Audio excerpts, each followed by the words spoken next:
El sistema informativo de Canal 1 presenta CMI Primera Emisión. Gobierno y sindicatos firman pacto de no violencia para el paro del 21 de noviembre. CUT no firmó acuerdo. Expropiarán iglesia en Barranquilla que bloquea construcción de carretera.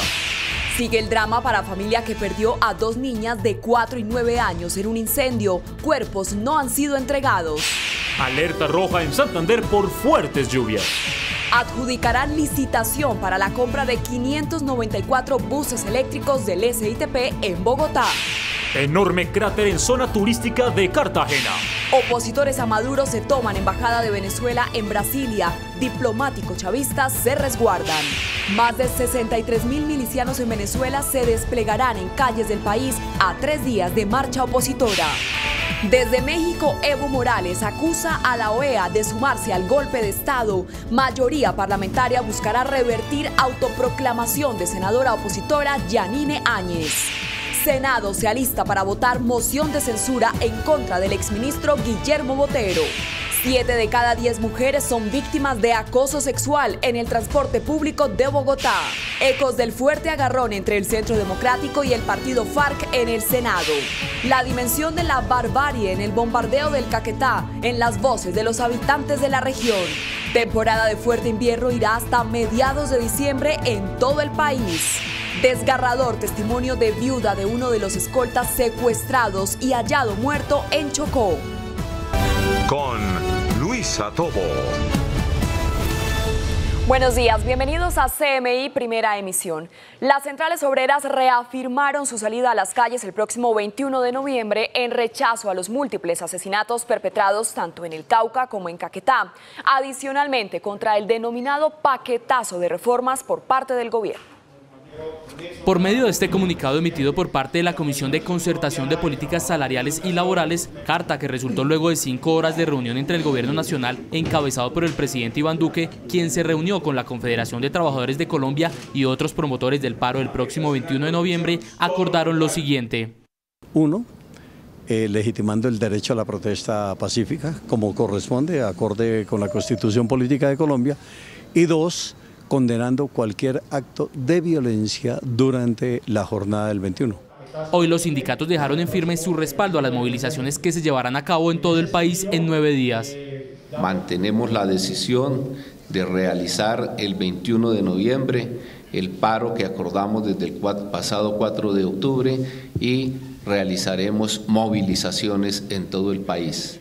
Por parte de FECODE también se confirmó que las protestas se llevarán a cabo por los asesinatos perpetrados en las últimas semanas. Salimos a rechazar tajantemente es el tema del asesinato de los líderes sindicales y sociales, la masacre perpetrada por el Estado colombiano, como fue en el Caquetá, donde asesinaron vilmente a 18 niños. Más de 850 maestras y maestros en Colombia durante este año nos han amenazado. 12 maestros y maestras nos han asesinado en lo que va corrido este año. Las concentraciones en la capital del país iniciarían desde las 10 de la mañana en diferentes puntos como el Parque Nacional, La Ortúa, La Sevillana, Gobernación de Cundinamarca, la Carrera 15 y la Calle 72 y se desplazarían hasta la Plaza de Bolívar. Santander es uno de los departamentos más afectados por las fuertes lluvias de las últimas horas. Cientos de familias resultaron afectadas por el desbordamiento del río Carare. Ana Mercedes Ariza con el reporte desde Bucaramanga. Ana.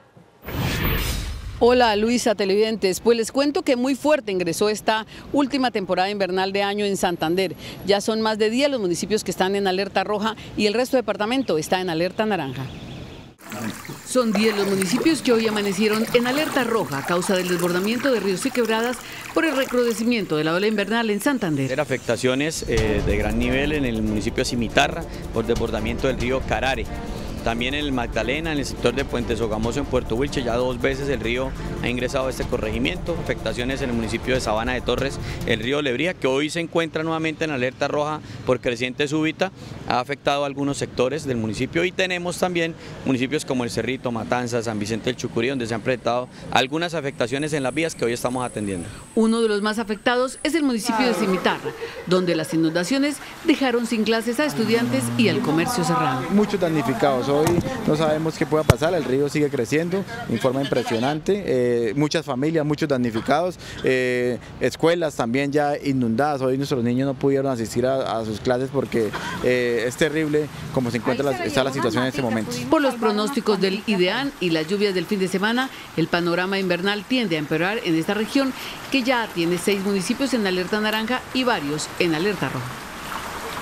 Y en otras noticias les cuento que con un caso de meningitis y 23 de tuberculosis se agrava la situación de sanidad en la cárcel Modelo de Bucaramanga. 800 internos del patio 3 de la cárcel Modelo de Bucaramanga permanecen en cuarentena tras la confirmación del primer caso de meningitis registrado en el penal. Tenemos un caso de meningitis ya controlado, revisado por Secretaría de Salud del municipio de Bucaramanga. Fueron ya los internos de este patio, todos fueron a todos se les dio medicamento para controlarlo. La emergencia desató alarma colectiva entre familiares, abogados y funcionarios del IMPEC que tienen contacto dentro y fuera del penal. Nos da ya miedo venir aquí para venir a visitar a nuestros familiares porque de contagiarnos de lo que ellos tienen, de las enfermedades que hay, y hay muchos chinches. Me parece terrible porque pues no están muy pendientes dentro del establecimiento carcelario. Yo tengo un hermano allá y pues él nos informó de que estaban en cuarentena. Según veedores carcelarios, las condiciones fitosanitarias están desbordadas en esta cárcel. Las condiciones higiénicas son intolerables. Casi de 700, 800 personas haciendo sus necesidades fisiológicas en 2, 3 baños es imposible. Brigadas de salud urgente, jornadas de vacunación y fumigación claman urgente a los internos y familiares para evitar que esta y otras enfermedades se propaguen a otros patios. Se espera un pronunciamiento de las directivas del IMPEC. Ante este crítico panorama, el llamado urgente es de las familias, de los guardianes y de la comunidad en general que clama una solución definitiva a esta crisis carcelaria en el oriente colombiano. Es todo por el momento en Bucaramanga. Ana Mercedes Ariza, CMI La Noticia, feliz tarde. Ana Mercedes, muchas gracias. Y un enorme cráter en una vía que conduce al centro histórico de Cartagena hacia la avenida Santander es el dolor de cabeza para cientos de vehículos que deben realizar peligrosas maniobras para superar el gigantesco hueco en la carretera. Tatiana, muy buenos días. ¿Y desde cuándo está este daño y por qué no se ha solucionado? Buenos días, Luisa, televidentes. Este daño ya cumple varios años, pero en los últimos 8 meses ha sido mayor el deterioro. Las autoridades han anunciado varias veces la intervención, pero hasta el momento no se ha hecho nada para solucionarlo. Estas son las difíciles maniobras que tienen que hacer los conductores que diariamente se movilizan desde la avenida Blas de Lezo hacia la avenida Santander en pleno centro histórico de Cartagena. Hay que esquivarlo y mucho cuidado con los que vienen de Boca Grande hacia el centro. Eso es un espejo de la administración de la ciudad y así como este hueco hay miles de cráteres en la ciudad. Los conductores temen graves accidentes por el gigantesco hueco y además señalan que el paso constante por esta vía, una de las más transitadas de la ciudad, deteriora considerablemente los vehículos. Si yo paso por ahí a una velocidad de unos 30 kilómetros por hora, que es suave, con seguridad me va a destruir la parte delantera del carro y de pronto me puedo hasta volcar. Los transeúntes también se quejan constantemente por la dificultad que genera cruzar de un lado a otro. Como transeúnte también porque ocasionalmente, como acabo de hacerlo, cruza uno y puede tropezarse y caerse. En varias ocasiones las autoridades han anunciado la intervención de esta parte de la vía, sin embargo hasta el momento no se ha dado solución y el deterioro es cada vez más evidente. Cabe destacar que este enorme cráter tiene 1 metro de ancho por unos 13 de largo y unos 30 centímetros de profundidad. Es por el momento la información desde Cartagena, informó Tatiana Rodríguez para CMI La Noticia. Tatiana, muchas gracias. Este jueves será adjudicada la licitación para la compra de 594 buses eléctricos del Sistema Integrado de Transporte Provisional que opera en Bogotá. El proceso licitatorio ya había sido aplazado el 6 de noviembre. El proceso, que ya había sido aplazado el pasado 6 de noviembre, según la gerente de Transmilenio, por petición de los oferentes para estudiar documentos y responder a observaciones al proceso de la adquisición de 594 buses eléctricos del SITP, será retomado hoy 13 de noviembre y sería adjudicado mañana 14 de noviembre. Ha sido un proceso que cumple sencillamente los tiempos de ley para licitar. Los buses reforzarán la operación en las localidades donde quebraron los anteriores consorcios. La idea es que se atiendan las rutas de alimentación de las zonas de Usme, Fontibón, Subacentro y Perdomo. Son estas áreas de rutas cortas. En diciembre del presente año, otros 2.300 buses Euro 6 deberán ser adquiridos por Transmilenio. Polémica en Barranquilla por el futuro de la iglesia San Francisco Javier, ubicada en el sector de Villa Campestre. La Agencia Nacional de Infraestructura anunció que inició un proceso de expropiación del predio para dar paso a la construcción de la segunda circunvalar. Daniela, buenos días. ¿Y cuál fue la razón que llevó a la ANI a tomar la iglesia? Hola Luisa, muy buen día para usted y para los televidentes. Pues sí, les cuento que esta era la decisión final. La construcción de esta calle, ahí finalizaría el tramo en esta iglesia, por lo cual pues la Agencia Nacional de Infraestructura decidió expropiar este bien para que finalmente se termine la construcción y se dé paso a la circunvalar de la Prosperidad. Pese al sinnúmero de protestas que han realizado los habitantes del barrio Villa Campestre, ubicado en el municipio de Puerto Colombia y sectores aledaños, fue imposible detener la construcción del último tramo de la segunda circunvalar. Esta pasaría justo en donde está ubicada la iglesia del sector, por lo cual los residentes e incluso el párroco de la iglesia alegan que estarían sometiéndolo a un proceso de expropiación. Quedamos pues que ellos iban a convocar una reunión, pero hasta ahí. Pero no he recibido absolutamente nada y bueno, hablé ayer con Monseñor y Monseñor me comentó que se iba a personal del caso. Por su parte, la ANI ha manifestado que para que surta efecto el trámite se está a la espera de la revisión de una obra que se está planteando en el terreno de la iglesia para mejorar la operación vehicular en el sector de Villa Campestre. O sea, sacarnos de aquí solamente por el interés, el deseo de unos pocos, del deseo de una parte imponiéndose ante la voluntad de Dios, eso me parece absurdo. La Agencia Nacional de Infraestructura dice que los 2 kilómetros de la doble calzada que hacen falta estarían listos en junio del 2020. Por su parte, les cuento que en cuanto al caso de las 2 niñas que resultaron quemadas y fallecidas el día de ayer en el barrio San Luis al suroccidente de Barranquilla, pues todavía sus familias están a la espera de la entrega de los cuerpos. Su padre pues se encuentra en un centro asistencial en la ciudad, también su hermano se encuentra en otro centro asistencial en Puerto Colombia, su madre se encuentra al cuidado de estas niñas, pues de este niño. Pues les cuento también que se están adelantando también por parte de sus familias que hagan las respectivas honras fúnebres de estas menores de edad. Muchas gracias también gracias televidentes, gracias Luisa. Estaremos ampliándoles estas noticias en las próximas emisiones. Daniela Castillo, CMI La Noticia. La Embajada de Venezuela en Brasilia fue tomada por un grupo de opositores vinculados a Juan Guaidó. Los partidarios al líder opositor informaron que esta entrada se dio gracias al respaldo de funcionarios de la sede diplomática. Por su parte, el régimen de Nicolás Maduro denunció el acto como una invasión a las instalaciones y responsabilizaron al gobierno de Brasil por lo que pueda suceder.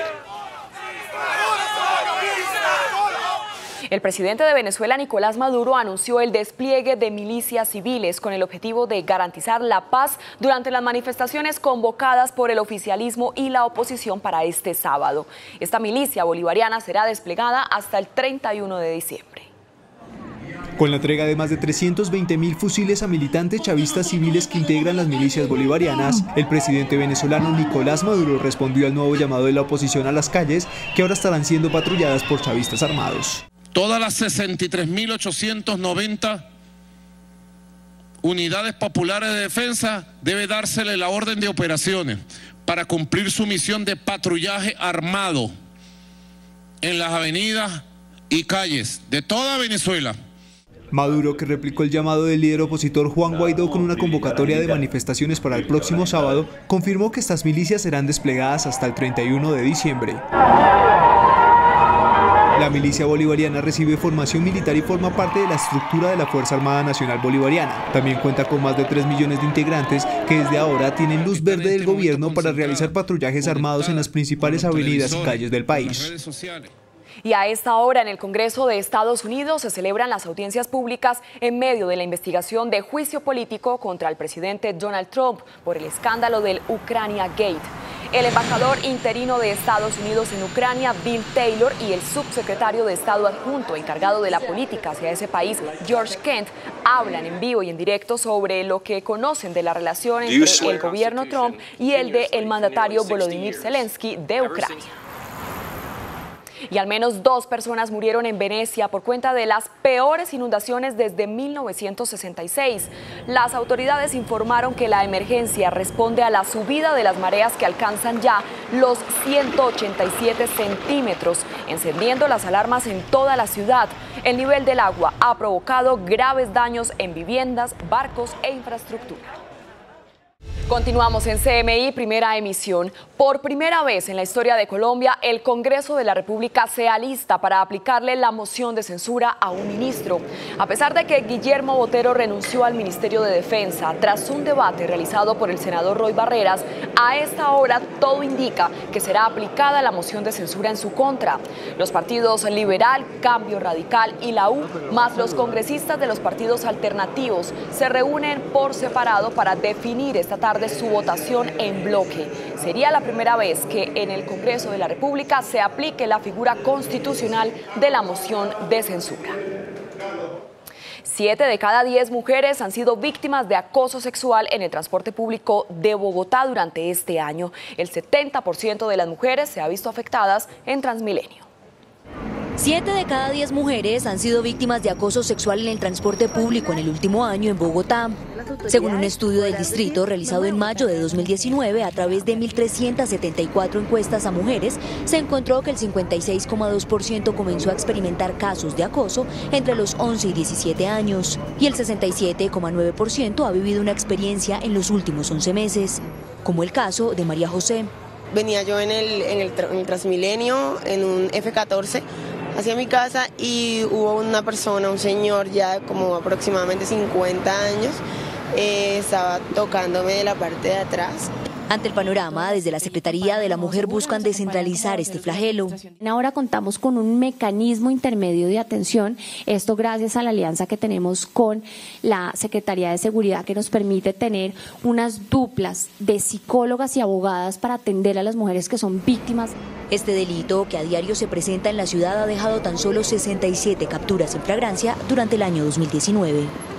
La discusión de un proyecto de reforma constitucional para que sea la justicia ordinaria y no tribunales especiales la que juzgue los delitos sexuales cometidos contra menores de edad fue suspendida en el Senado por una fuerte pelea verbal entre congresistas del Centro Democrático y senadores del partido FARC. Esta reforma constitucional propuesta por el gobierno y por el Centro Democrático, por supuesto, iba a despertar urticaria en el Congreso de la República. Hay quienes dicen que el Centro Democrático lo que quiere es limitar el proceso de paz, el acuerdo con la FARC, para llevarlos a la justicia ordinaria. Sin embargo, argumento iba y argumento venía. El debate transcurría con tranquilidad. Y que todos los delitos, toda la violencia sexual que se cometa contra los menores de edad, sea sancionada con toda contundencia por la justicia ordinaria. Es un mensaje torvo, al revés, confuso, que eso pasará a la justicia ordinaria, es decir, a la justicia que ha garantizado que el 97% de los casos denunciados se quedan en la impunidad. Ante la sentencia de la Corte Constitucional, que ya juzgó esos delitos hacia atrás, en el caso de la FARC, no hay la posibilidad de que esto tenga aplicación retroactiva. Pero esto en realidad es un proyecto inane y absolutamente irrelevante para lo que necesita el país en este momento.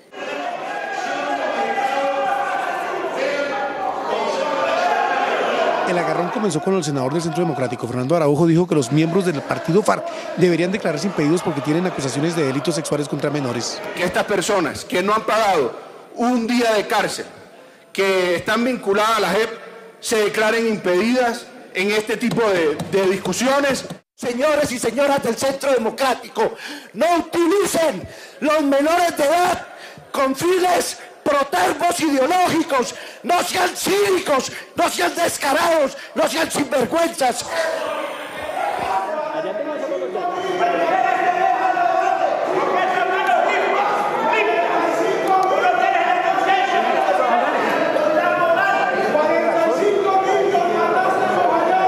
Por la fuerte discusión entre los congresistas del Centro Democrático y la FARC, la plenaria del Senado fue levantada.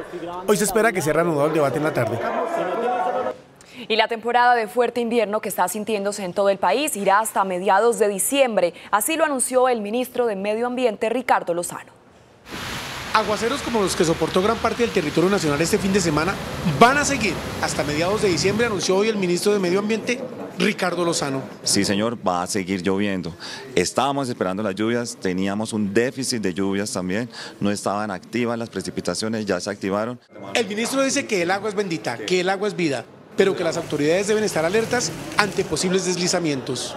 Había muchos territorios muy secos, estábamos esperando la lluvia en la región Caribe, estábamos esperando la lluvia en muchos departamentos que estaban muy secos porque había un gran déficit de precipitaciones. Los embalses también estaban perdiendo capacidad frente a su almacenamiento y como lo estamos diciendo, es muy importante ser muy conservadores frente a las precipitaciones, pero también está la alerta. La recomendación del ministro de Medio Ambiente es almacenar agua en estos aguaceros, porque en enero comienza una fuerte temporada seca.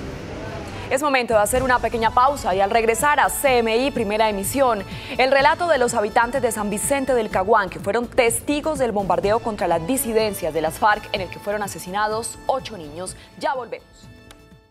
Continuamos en CMI Primera Emisión. Hace pocos minutos el presidente de Bolivia, Evo Morales, aseguró que la OEA se sumó al golpe de Estado que según él lo obligó a dejar el poder y pidió a los militares y policías que no metan bala al pueblo. Nuestra colaboradora Michelle Mejía se encuentra en Ciudad de México y nos amplía esta información. Michelle.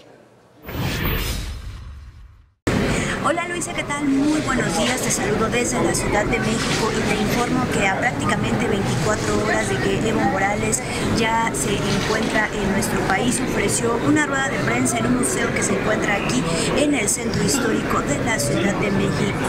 ¿Qué fue lo que se le cuestionó y de qué habló? Pues bueno, cómo se encuentra, su estado de salud, también cómo está anímicamente, pero principalmente qué acciones va a tomar contra lo que él llamó el golpe de Estado que afecta al país andino. Pero ¿qué les parece si vemos y escuchamos parte de esta rueda de prensa?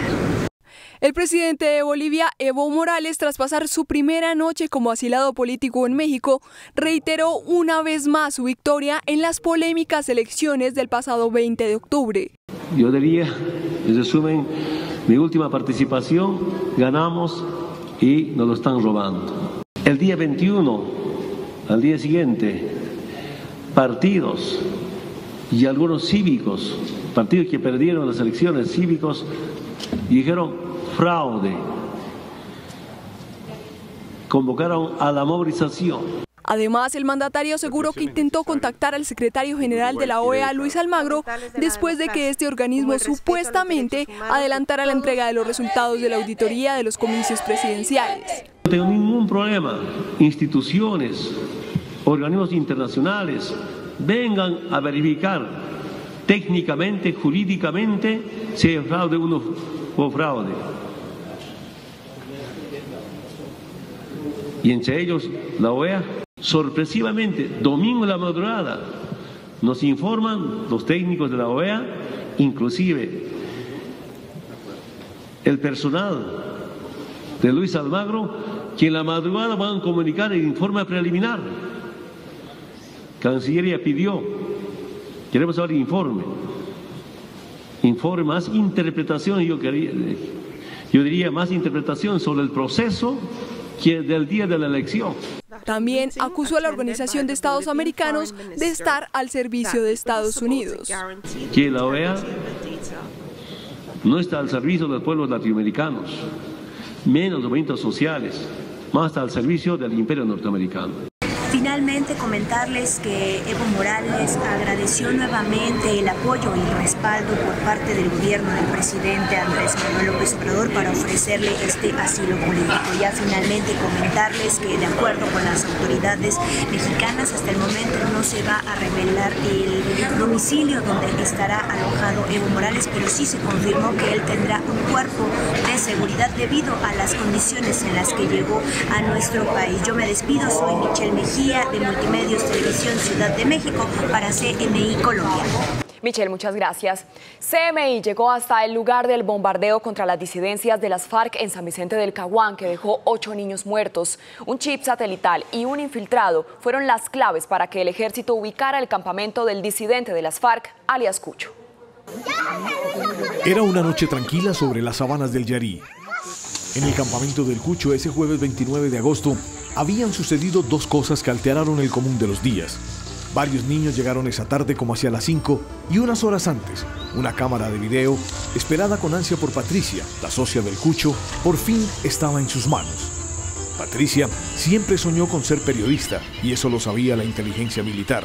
Por eso, lograron interceptar la cámara que llegaría hasta el campamento del que otrora fuera miembro de la guardia del jefe de las disidencias, Gentil Duarte. En su interior fue puesto un chip con señal satelital que les revelaría a las fuerzas militares la ubicación precisa de su objetivo. Un país de guerra. Nos dimos cuenta de la rumbazón de los aviones y todo y nos despertaron en la rumbazón de los aviones y escuchamos el bombardeo. Cerca al campamento, la tierra empezó a temblar muchos kilómetros a la redonda. El drama fue terrible porque esa noche fue espantosa para nosotros, porque eso fue como si hubiera habido un terremoto por acá en este lugar. El cráter de la primera bomba de 250 kilos lo decía todo. Otras 10 bombas de menos capacidad cayeron sobre el Cucho, los guerrilleros y los niños que estaban en el campamento. Los helicópteros Arpía llegaron a rematar. Nadie sabe con precisión cuántos cayeron. Solo hay certezas de quienes vieron pasar a los niños esa tarde hacia el campamento. Nosotros no tenemos cifras exactas de cuántas personas y cuántos niños, sobre todo, que era lo que había más que todo allí, cuántos niños, pero nosotros creemos que habían más de 20 personas y entre ellos la mayoría eran niños. Los paramilitares, bandas el Cucho que había caído y con él todos los niños que habían llegado a su campamento. Esos niños, según las versiones de la gente que los miraron llegar y los miraron de entrar, ellos entraron por ahí a las 5 de la tarde y a las 11:30 los mataron en este bombardeo. Esa fue la historia de John Edison Pinzón, un niño de 15 años y sobrino de don José. Él estaba más o menos a la hora de las 5 de la tarde y le dijo a mi hermana, la mamá de él, le dijo que él se iba a donde la vecina a traer un celular que lo tenía ya. Entonces el niño se desapareció y resulta de que le mandan las evidencias de los papeles de él, que era la tarjeta de identidad, la huellita de los pies, la huellita de las manos, la fotico cuando él tenía los 6 añitos, de que la mamá le sacó la tarjetica y nos dimos cuenta que aquí lamentablemente no lo habían acribillado, no lo habían matado. 2 días después del fuerte bombardeo de las fuerzas militares sobre esta parte de la vereda Aguas Claras 2, hasta este lugar llegaron campesinos de la región, habitantes de la zona, que se encontraron con esta escena dantesca. Una escena en la que, según relatan, encontraron desde partes de restos humanos, pistolas y artefactos explosivos. Don José fue uno de los primeros en llegar al lugar. Ese ataúd donde lo trajo la funeraria, estaba sellado, no lo pudimos destapar, no pudimos mirar, lo enterramos, no supimos prácticamente si era él o no era él, solamente que en los papeles decía que era él. Una historia similar vive doña Amparo. Su hijo de 24 años había decidido ingresar a las filas de las FARC. Formaba parte de los guerrilleros que andaban con alias El Cucho. 2 meses y medio después, doña Amparo no tiene la certeza de qué pasó con su hijo. Pues que está desaparecido desde el bombardeo, que no se sabe qué. Nadie da noticias, nadie sabe a ciencia cierta si sus restos fueron sacados de la escena del crimen o aún están allí bajo los escombros. En la zona aún hay partes de restos de los abatidos, como este fémur que permanece abandonado en el mismo campamento. Si salimos a algún lugar, el dron nos persigue, nos sigue. Si caminamos hasta allí, los drones nos siguen. Si por cualquier cosa tenemos miedo, no dormimos en paz, ya no podemos mandar ni los niños a la escuela. Como se suele decir, en la guerra la primera víctima es la verdad. Aquí no es la excepción. Tras el ocultamiento por parte de las fuerzas militares de lo que había pasado durante el bombardeo, no se sabe con certeza cuántos niños murieron bajo las bombas. Para los analistas, quedan más preguntas que respuestas. ¿Cómo se están tratando las investigaciones posteriores a los actos de guerra? ¿Se guardó la cadena de custodia? ¿Son creíbles las labores de la policía con funciones judiciales? ¿La forma en que se trató esta escena fue una excepción o se está actuando así en la guerra? ¿Las víctimas tienen acceso a la justicia? ¿Estos crímenes de guerra quedarán en la impunidad? En la vereda Aguas Claras 2 de San Vicente del Caguán, con la cámara de Juan Carlos Moreno, William Parra, CMI, La Noticia. Hacemos una pequeña pausa y al regresar a CMI Primera Emisión Espere, habla la esposa del escolta de la UNP que fue asesinado presuntamente por el Clan del Golfo. Ya regresamos. Continuamos en CMI Primera Emisión. Dramático relato de la esposa del escolta de la Unidad Nacional de Protección que fue secuestrado y asesinado presuntamente por el Clan del Golfo. El cuerpo del funcionario fue encontrado a orillas del río Atrato. Hace pocos minutos la Unidad Nacional de Protección confirmó también que encontró el cuerpo sin vida del segundo escolta que había sido secuestrado. Yusi Chaparro nos amplía la información desde Medellín. Yusi, buenas tardes. Hola Luisa, buenas tardes. Este reciente hallazgo es el del cuerpo de Robinson Romaña, quien recordemos había sido secuestrado junto a su compañero el pasado domingo cuando adelantaban algunas labores de protección a un grupo de líderes de negritudes en Carmen del Darién. Este hallazgo lo hicieron hombres de infantería de Marina, quienes adelantaban las labores de búsqueda de este segundo hombre secuestrado. Entre tanto, como usted lo decía, la mujer, la esposa de esta víctima, de esta escolta de la UNP, rompió en llanto y rompió su silencio. Clamó justicia por la muerte del escolta. La última vez que Elena Zapata tuvo contacto con su esposo, el escolta de la Unidad Nacional de Protección, León Jairo Rendón, de 49 años, fue el pasado domingo, horas antes de ser secuestrado por hombres armados que se identificaron como el Clan del Golfo y se lo llevaron junto a un compañero y un grupo de líderes sociales. El hecho ocurrió en el Carmen del Darién, en Chocó. Hablé con él el domingo como hasta las 4 de la tarde. Y sí, yo sí lo noté como un poco ansioso, como nervioso, como triste, pues como porque él me decía que estaba aburrido ya. El cuerpo del escolta fue encontrado flotando en el río Curbaradó. Devastada, su esposa asegura que varias veces le había manifestado que sentía el riesgo inminente por su labor en la zona. Que eso era ya muy caliente, que ya estaba aburrido, que ya llevaba muchos años allá y que él se quería venir, que porque él quería ya estar aquí. En medio de su dolor, hoy pide justicia. Ya, solo queda esperar que lo traigan para darle su cristiana sepultura.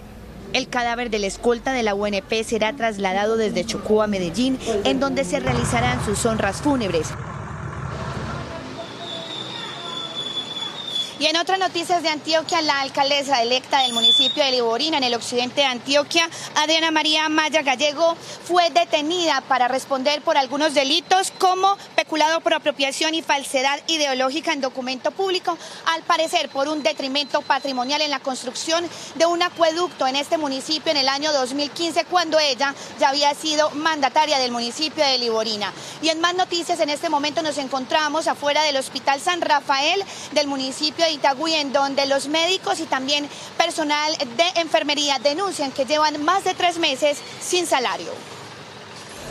Son cerca de 4 meses sin salarios, incluida la prima de junio, los que lleva el personal médico y de enfermeros y camilleros del Hospital San Rafael de Itagüí, Antioquia, que hoy desesperados hicieron un plantón y suspendieron algunos servicios.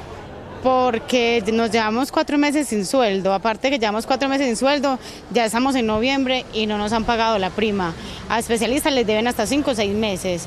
Los de radiología, por ejemplo, ayer nos pagaron 1 mes y a los de facturación no les pagaron ni a los del aseo ni a los camilleros. Entonces estamos protestando para que nos paguen puntual. Son cerca de 60 médicos afectados por la falta de pagos, por lo que hoy con esta protesta piden respuestas a la gerencia. Pues a mucha gente nos afecta pues, para los pagos de servicios, de arriendos, tanto en los colegios pues, de los niños. Hay veces hasta no tienen con qué comer las auxiliares acá.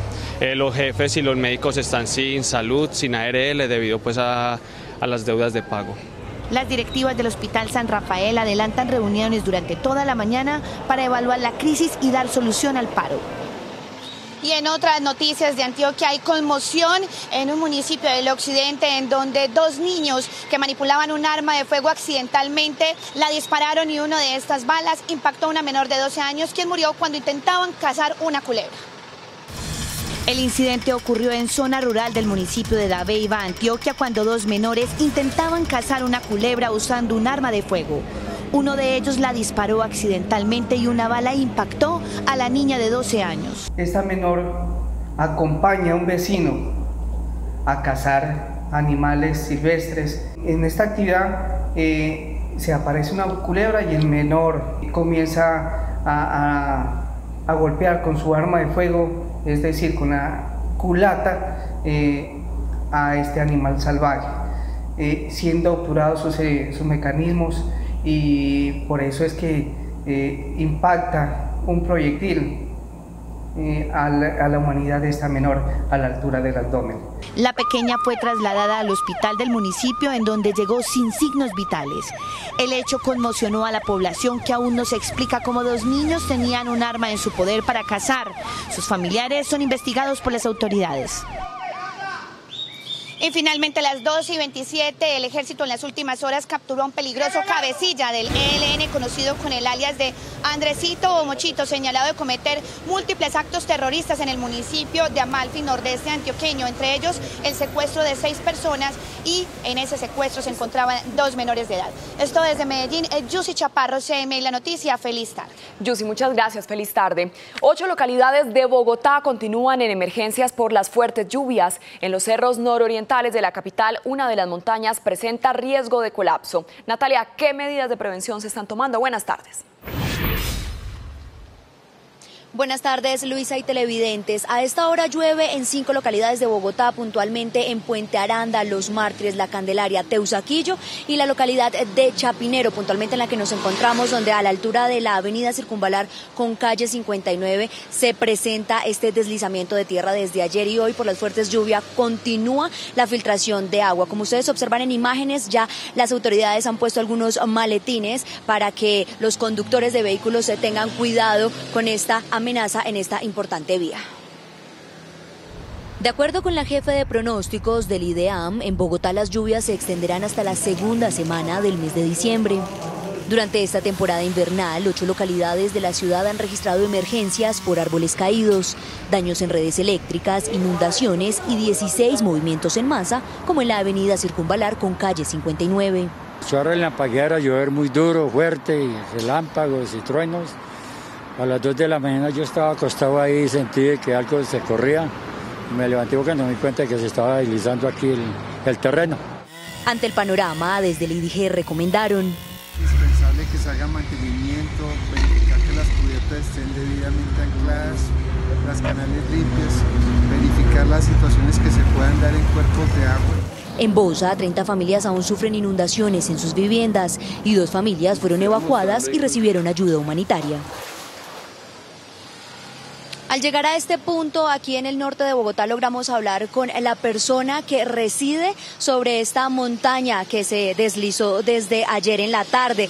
Este hombre es un celador que cuida gran parte de esta zona en el sector de Chapinero, y lo que nos pudo decir es que se encuentra angustiado por lo que le pueda pasar a él y a su familia. 3 personas viven en una de estas viviendas. Aseguró que antes no le había ocurrido esto y que le pide a las autoridades que ayuden a controlar este tipo de emergencias, ya que recordemos que según el IDEAM, la temporada invernal iría hasta la segunda semana de diciembre. Nosotros, por supuesto, hablamos con el IDIGER, quienes nos aseguraron que ya se han reportado algunos árboles caídos, recordemos, por las fuertes lluvias, y también algunas inundaciones. Parte de inundaciones está más fuerte en la localidad de Bosa. Aquí en el norte de Bogotá se han presentado más casos de árboles caídos y deslizamientos. Es por el momento la información que registramos desde la localidad de Chapinero. Natalia Dávila, en CMI La Noticia. Natalia, muchas gracias. Gigantes esculturas que iluminan las noches bogotanas durante la época de Navidad le rinden un homenaje a la flora y fauna colombiana. Así luce de día el Jardín Botánico de Bogotá en su exposición de 470 figuras de gran formato que rinden homenaje a la biodiversidad colombiana. Animales gigantes de luz junto con la naturaleza del Jardín Botánico. Entonces digamos que es un espectáculo nunca antes visto, que por supuesto atrae a la familia y reúne por supuesto todo un ejemplar de naturaleza y de diversión. Cuando llega la noche, esta exhibición prende 1 millón de bombillos amigables con el medio ambiente, un espectáculo que se hace en Inglaterra, Francia e Irlanda y que por primera vez llega a Latinoamérica. 2 metros aproximadamente la más pequeña y la más grande es la ballena jorobada, 21 metros de largo. Desde este sábado hasta el 12 de enero, el Festival Brilla Colombia mostrará la flora y la fauna de nuestro país, con coloridas y resplandecientes figuras. Hasta aquí las noticias en CMI Primera Emisión. A continuación no se pierda la Medium y a las 9 en punto CMI Emisión Central. ¡Feliz tarde!